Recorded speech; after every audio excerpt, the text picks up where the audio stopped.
हिमाचल प्रदेश की जियोग्राफी की हम बात कर रहे हैं।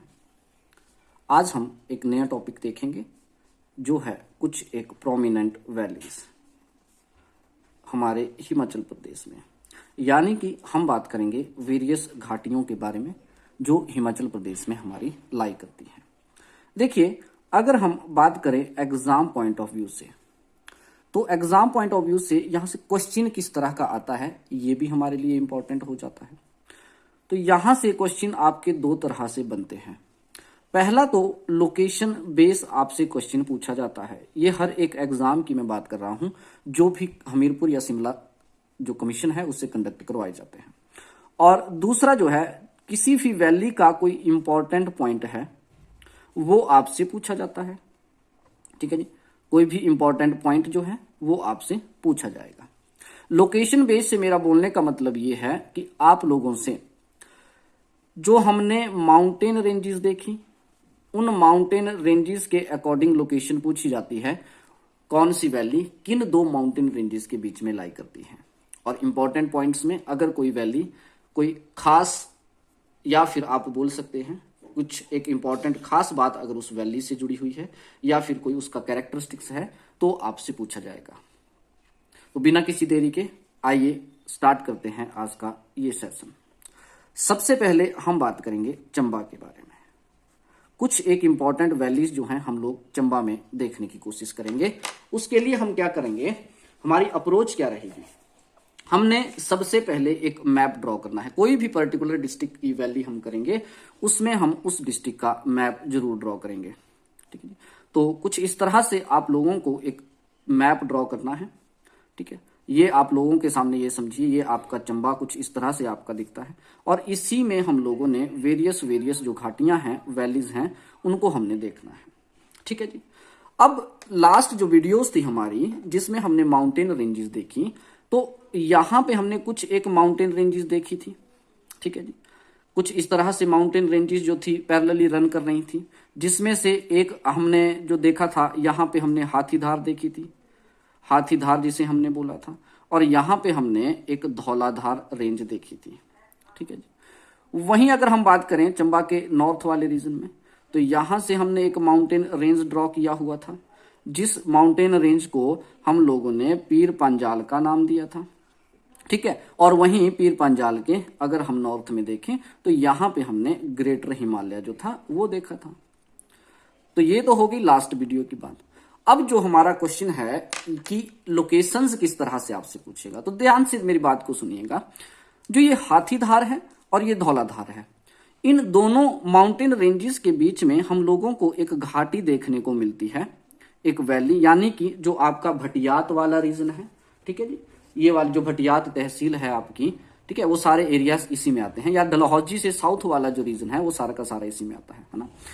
माय डियर, इस वैली को व्यास वैली के नाम से जाना जाता है। व्यास वैली जो है इसको बोला जाता है। ठीक है, इस व्यास वैली की कुछ इंपॉर्टेंट बातें आपको याद रखनी है जो एग्जाम से बहुत जरूरी है। पहली तो ये कि अगर आपसे पूछे चंबा के अंदर मोस्ट पॉपुलस वैली कौन सी है, ठीक है, मोस्ट पॉपुलस वैली जो है ये आपकी चंबा की बन जाती है। और साथ साथ में सबसे ज्यादा fertile valley, most fertile valley जो है चंबा की, ये भी आपकी ब्यास वैली ही बन जाती है। ठीक है जी। इस घाटी में अगर हम फसलों की बात करें तो साल में हम 2 फसलें यहां से ले लेते हैं। और वेजिटेशन यहाँ पे मोस्टली हम लोगों को, जैसे पेड़ों की बात करें ना, तो बैम्बू आपको अच्छी खासी मात्रा में यहाँ पे देखने को मिलेगा। ठीक है जी। फिर पीपल हो गया, ओक हो गया, ठीक है, या फिर आम के पेड़ हो गए। इस तरह की जो वेजिटेशन है हमें इस वैली में देखने को मिलती है। ठीक है, वहीं अगर हम बात करें दूसरी पर्टिकुलर वैली की, ध्यान से मेरी बात को सुनिएगा, तो इस धौलाधार और पीर पंजाल की रेंजेस के बीच में हमें एक वैली देखने को मिलेगी जिसको हम चंबा वैली के नाम से जानते हैं। ठीक है जी। अब इस चंबा वैली की भी कुछ खास बातें हमें पता होनी चाहिए। ठीक है, तो यानी कि अगर इस चंबा वैली को हम यहाँ पे देखने की कोशिश करें तो कुछ खास बातें इस वैली से जुड़ी हुई जो आपको पता होनी चाहिए। चंबा वैली, याद रखिएगा, इस चंबा वैली के अगर वेरियस नाम आपसे पूछे जाएं कि कौन कौन से नाम जो हैं इस वैली के हैं, तो हमने बताना है कि इस वैली को रावी वैली भी कहा जाता है, बिल्कुल सही, ठीक है जी। और रावी वैली के साथ साथ इस वैली को हनी एंड मिल्क वैली भी कहते हैं, हनी एंड मिल्क वैली भी कहते हैं, ठीक है जी, ये भी इंपॉर्टेंट बात है। वहीं उसके बाद इस वैली की अगर हम बात करें, कुछ इंपॉर्टेंट, यानी कि अगर एचएस जैसे एग्जाम्स की हम बात करें तो आपसे पूछ लिया जा सकता है।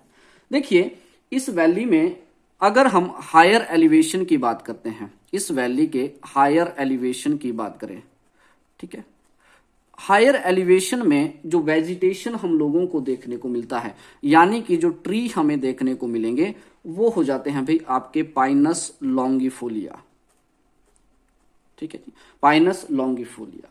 उसके बाद ओक, ये भी यहाँ की एक वेजिटेशन है, ठीक है जी। और अब इससे भी ऊपर जब हम चले जाते हैं तो जूनिपर और वर्च, इस तरह के पेड़ हम लोगों को इस वैली में देखने को मिलते हैं। लेकिन इस घाटी का सबसे इंपॉर्टेंट पॉइंट जो आपको याद रखना है कि अगर हम 2100 मीटर की हाइट तक की बात करें, इस घाटी में अगर हम 2100 मीटर की हाइट की बात करें तो यहां पे साल में हम लोग 2 फसलें जो हैं वो ले लेते हैं, 2 क्रॉप्स पर ईयर जो है ये यहां पे निकाली जाती हैं। लेकिन अगर वहीं हम बात करें 2100 मीटर से अबव 2100 मीटर, ठीक है जी, तो यहां पे क्या हो जाता है, हम लोग अगर देखें तो 2100 मीटर से अबव जो है यहां पे सिर्फ और सिर्फ एक ही फसल, 1 क्रॉप पर ईयर जो है वो निकाली जाती है, ठीक है जी। ये कुछ जानकारी आपको याद होनी चाहिए। लोअर एरियाज में इसकी वेजिटेशन भी सेमी ट्रॉपिकल हो जाती है, ठीक है। तो ये कुछ खास बातें हैं चंबा वैली से जुड़ी हुई। वहीं अगर हम इस वैली की बात करें तो चंबा वैली के अगर हम नॉर्थ के रीजन में जाएंगे तो आप देखेंगे कि चंबा वैली के नॉर्थ में हमारे पास यहाँ पे पीर पांजाल रेंज है और उसके साथ साथ यहाँ पे ग्रेटर हिमालय है। इस पीर पांजाल और ग्रेटर हिमालय के बीच में हम लोगों को एक वैली देखने को मिलेगी जिसे बोलते हैं पांगी वैली। यानी कि ये जो पीर पांजाल रेंज है ये चंबा को 2 अनइक्वल पार्ट में डिवाइड करती है, और जिसमें से जो नॉर्थ वाला और जो सबसे छोटे वाला रीजन है उसको बोलते हैं पांगी वैली। यहीं पे हमने बताया था कि पांगी वैली में एक स्थान मिलेगा जिसे हम लोग किल्लड़ कहते हैं, ठीक है, इसको किलार या किलाड़ भी कहते हैं, है ना। पांगी वैली यानी कि जो पांगी सब डिवीजन है उसका हेडक्वार्टर है जी किलाड़, समझ गए मेरी बात। अब पांगी वैली की कुछ इंपॉर्टेंट बातें देख लेते हैं जो एग्जाम पॉइंट ऑफ व्यू से जरूरी हो जाती हैं, ठीक है। तो पांगी वैली की अगर हम बात करें तो देखो लोकेशन तो हमने देख ली कि ये जो वैली है आपकी पीर पांजाल और ग्रेटर हिमालय के बीच में लाई करती है। या फिर आपसे ये भी पूछा जा सकता है कि चंबा के अंदर पीर पांजाल के नॉर्थ में कौन सी घाटी पाई जाती है, ठीक है जी, तो वो भी आपकी पांगी वैली हो जाएगी। हमने बात करनी है इसके इंपॉर्टेंट पॉइंट्स की। देखो 2-3 बातें आपने पांगी वैली से याद रखनी है। पहली तो ये कि पांगी वैली को एक नाम दिया गया था, it is also called a forbidden lady, ठीक है जी, फॉरबिडन लेडी, इस नाम से भी पांगी वैली को जाना जाता है। क्यों?